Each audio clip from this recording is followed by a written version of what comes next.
नमस्कार, मी लतिका महाराष्ट्र रेसिपीमध्ये मी तुमचं स्वागत करत आहे। आज आपण कुरकुरीत फ्लावर बनवणार आहोत, पण त्याआधी चॅनलला सबस्क्राइब करा आणि बेल आयकॉनवर क्लिक करा। त्यासाठी बघा 200 ग्रॅम फ्लावर घेतलेले आहेत, असे मोठे मोठे तुकडे करून घेतलेले आहेत, असे लांबडे। त्यासाठी बघा पाणी ठेवलेलं आहे एका टोपामध्ये उकळायला। पाणी चांगलं उकळले त्यामध्ये थोडंसं मीठ टाकायचं आणि हे जे फ्लावर आपण 2 ते 3 पाण्याने स्वच्छ धुवून घेतले होते कापून ते ह्याच्यामध्ये टाकायचं आणि फक्त 2 मिनिटे ह्याला पाण्यामध्ये ठेवायचं आहे। थोडंसं असं हलवून घ्यायचं, कारण पाणी हे चांगलं उकळलेलं आहे, तर 2च मिनिटापेक्षा जास्त वेळ आपल्याला हे ठेवायचं नाही आहे। एकदम म्हणजे 50% फक्त फ्लावर शिजला पाहिजे। हा 2 मिनिटं झाले आहेत बघा, चांगलं उकळलेलं आहे। तर आता हे आपण पाण्यातून काढून घेऊया। आता एक भांडं घेतलेलं आहे, त्याच्यामध्ये चाळण घेतली, त्याच्यामध्ये बघा हे फ्लावर काढून घ्यायचं। तर ह्याला जास्त शिजून द्यायचं नाही, 1-2 मिनिटापेक्षा जास्त नाही शिजला पाहिजे बघा, असा आरत कच्चा झाला पाहिजे एकदम। तर आता आपण हे चांगला थंड होऊन घेऊया।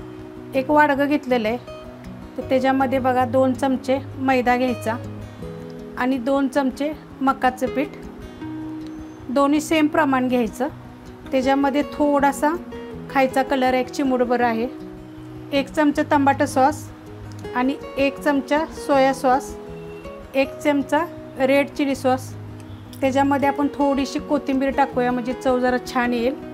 आणि 2 चमचे लसूण आणि आलं कुटून घेतलेलं आहे, तुम्ही बारीक पेस्ट टाकली तरी पण चालेल। चवीप्रमाणे मीठ, कारण आपण फ्लावर बी शिजवताना टाकलेलं आहे, आणि 1 चमचा विनेगर। आता हे चांगलं मिक्स करून घेऊया, पूर्ण एकजीव झालं पाहिजे असं मिक्स करायचं। मसाल्यामध्ये बघा पीठ नुसतं कालवून घेतलेलं आहे, तर ह्याच्यामध्ये हे घट्ट असं होतं। तर ह्याच्यामध्ये आपण थोडंसं पाणी टाकून थोडंसं पातळ करायचं, की आपल्याला ह्याच्यामध्ये फ्लावर टाकून असं तळून काढायचे आहेत। तर आपण ह्याला थोडंसं पातळ करूया, जास्त बी पातळ करायचं नाही आहे, थोडंसंच पातळ करायचे। असं कालवून घ्यायचं बघा, जास्त पण पातळ नाही आणि जास्त पण घट्ट नाही, असं मिडियम कालवून घ्यायचं। जे आपण फ्लावर ठेवला होता ना, तो बघा मी चाळणीमध्ये ठेवला होता, पूर्णपणे पाणी नितळलेलं आहे आणि एकदम सुक्का झालेला आहे। त्यात पाणी नाही राहिलं पाहिजे, पाणी राहिलं तर ते सॉफ्ट नाही होणार, त्यासाठी चाळणीमध्ये पसरून ठेवायचं। नाही तर कॉटनच्या कपड्यावर जरी टाकून असं दाबलं तरी पण त्याचं पूर्णपणे पाणी निघून जातं। तर मी तेल ठेवले गरम करायला बघा, तर तेल चांगलं कडक गरम करायचं। तेल चांगलं गरम झालेलं आहे, तर आता आपण बनवायला सुरुवात करूया। तर असे काही फ्लावर देठासकट मी घेतलेले आहेत, त्यामुळे छान लागतात। असे 2-2, 3-3 आपण असे एकदा टाकून घेऊया आणि त्याच्यामध्ये असं आतपर्यंत बुडवायचं चांगलं। तुम्ही चमच्याने केलं तरी चालेल किंवा हाताने जर केले ना तर सगळ्यात बेस्ट। असं एकदाच असे चांगले हे करून ठेवायचे, लावून ठेवायचं म्हणजे छान होईल। जर तुमच्याकडे मक्याचं पीठ जर नसेल तर तुम्ही तांदळाचं पीठ जरी वापरलं तर इतकं छान असं कुरकुरीपणा मस्त येतो। तुम्ही करून बघा एकदा, आणि आवडलं तर प्लीज लाईक करा आणि कमेंट करा। मोठ्या मोठ्या देठासकट घ्या, छान लागतात, देठं पण खायला खरं छान लागतात। तर आता हे मी सगळं बघा आता ह्याच्यामध्ये कालवून घेतलेलं आहे, तर आता आपण फ्राय करून घेऊया। तेल चांगलं गरम झालेलं आहे आणि गॅस मीडियम केलेला आहे। त्याच्यामध्ये असे सोडून घ्यायचे, थोडं तुटक सोडायचे बघा, आणि चांगला गोल्डन कलर येतोवर आपण ह्याला फ्राय करून घ्यायचे आहे।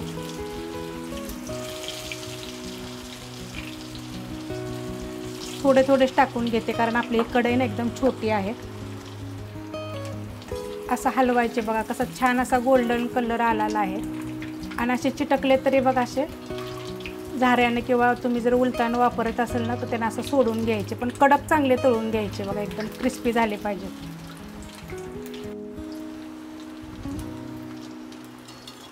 बघा असं हलवून चांगला गोल्डन कलर येतोवर मी चांगले तळून घेतलेले आहेत। तर आता आपण एक काढून घेऊया, आणि चिटाकले की नाही तर सुट्टे करायचे थोडेसे सुरीनं वगैरे, लगेच सुट्टे होतात ते, हलवले एकसारखं हलवलं की। आणि बघा किती क्रिस्पी असे छान असे होतात बघा। तर मी अशा पद्धतीने करून घेते बघा, किती मस्त झालेले, तर एकदम कुरकुरीत असे कडक असे मस्त होतात एकदम, आणि त्याला तेल वगैरे पण जास्त राहत नाही आहे। तर मी अशा पद्धतीने सगळे करून घेते।